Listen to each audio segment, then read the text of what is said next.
Pour connaître la situation d'un skipper de la route du Rhum, il est un indicateur qui ne trompe pas, la tenue vestimentaire.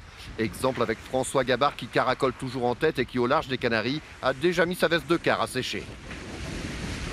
C'est joli, mais il n'y a pas beaucoup de vent. Voilà, on est sous Genac, enfin, depuis ce matin, mais il n'y a pas beaucoup de vent.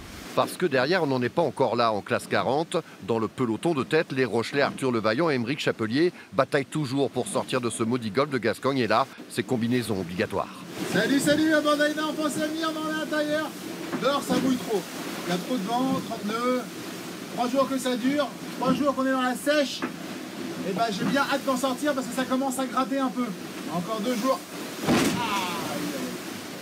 D'autres ont eu moins de chance et comme prévu, dans de telles conditions, il y a eu de la casse. Le Cléache chaviré, Joschke, Goodchild dématé, Samantha Davis délaminé. Et en IMOCA, un autre Rochelais, Yannick Bestaven, fait relâche ce matin à Lisbonne pour réparer, se changer et ne pas perdre trop de temps.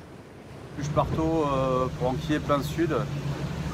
Avant que, je sais pas si vous voyez bien l'écran là. Donc l'option sud là, c'est de partir pour aller se mettre sous l'anticyclone des Açores et faire la cuillère dans les alizés dessous. Les premiers sont là, donc obligatoirement ils vont me buter un peu là, mais ça fait du bien d'être optimiste.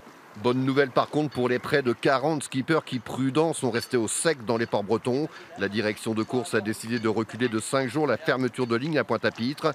Tous devraient donc reprendre la mer samedi pour boucler leur route du Rhum.